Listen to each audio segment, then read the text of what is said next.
Untuk semua anak-anak ibu, sekarang kita akan memulai pembelajaran kita. Sebelumnya, saya harap kalian semua dalam keadaan sehat. Baiklah, kita akan memulai pembelajaran kita. Kita masuk ke dalam bab 2, yaitu interaksi sosial dan lembaga sosial.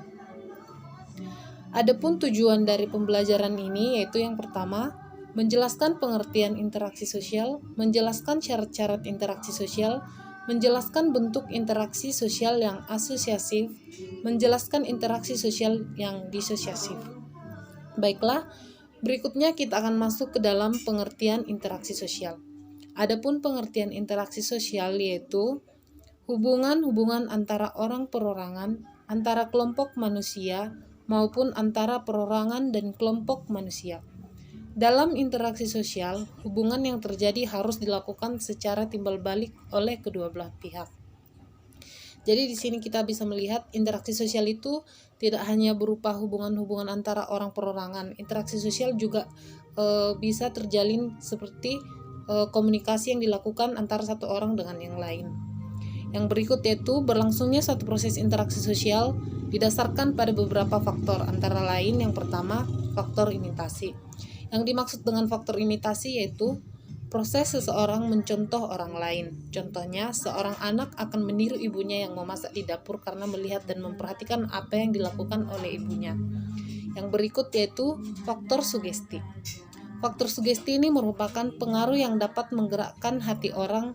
Contohnya yaitu seorang pasien akan berobat ke seorang dokter tersebut akan cepat mengalami penyembuhan. Salah satunya disebabkan adanya sugesti dari para dokter. Yang ketiga yaitu faktor identifikasi. Yang dimaksud dengan faktor identifikasi merupakan kecenderungan-kecenderungan atau keinginan dalam diri seseorang untuk menjadi sama dengan orang lain. Contohnya, seorang anak yang mengidolakan pemain bola, sehingga semua tingkah laku akan dilakukan seperti yang diidolakannya. Berikutnya kita masuk ke dalam bentuk-bentuk interaksi sosial. Bentuk interaksi sosial ada dua, yaitu proses yang asosiatif dan proses yang disosiatif. Pertama kita akan membahas tentang proses yang asosiatif. Yang termasuk dalam proses asosiatif ada tiga, yaitu yang pertama kerjasama. Yang dimaksudkan dengan kerjasama yaitu suatu usaha bersama antara orang perorangan atau kelompok manusia untuk mencapai suatu beberapa tujuan bersama. Dalam pelaksanaan kerjasama ada 5 bentuk kerjasama, yaitu kerukunan, bargaining, kooptasi, koalisi, dan joint venture. Contoh kerjasama di antara masyarakat sekitar antara sesama teman-teman. Yang berikut ada akomodasi.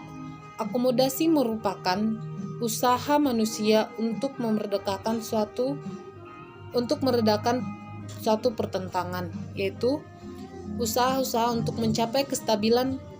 Akomodasi merupakan suatu cara untuk menyelesaikan pertentangan tanpa menghancurkan pihak lawan sehingga lawan tidak kehilangan kepribadiannya.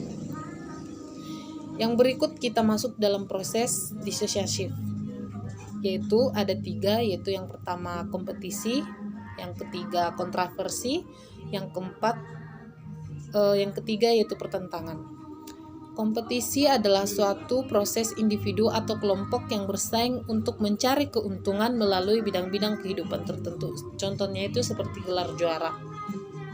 Jadi dalam membuat gelar juara ini contohnya kompetisi ini yaitu yang bisa kita lihat, misalkan di dalam suatu sekolah ada melakukan kompetisi cerdas tangkas. Jadi dalam kompetisi ini para siswa akan berebut dan akan berusaha untuk mendapatkan gelar juara, seperti juara 1, juara 2, dan juara 3. Yang kedua yaitu kontroversi.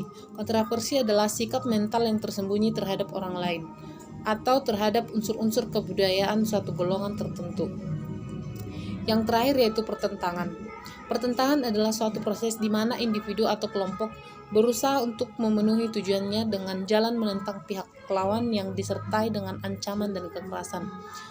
Pertentangan ini dapat berupa konflik yang disebabkan misalnya contohnya yaitu misalnya pertentangan antara kepala sekolah dengan wakil kepala sekolah. Adanya ketidakcocokan pendapat atau argumen sehingga menimbulkan terjadinya konflik. Itulah yang disebutkan dengan pertentangan. Baiklah, sekian untuk materi yang dapat Ibu sampaikan untuk hari ini. Saya harap siswa-siswa Ibu dapat mempelajarinya dengan baik dan dapat melaksanakannya semua tugas-tugas yang telah Ibu berikan. Okelah, sekian untuk pagi hari ini. Saya ucapkan terima kasih.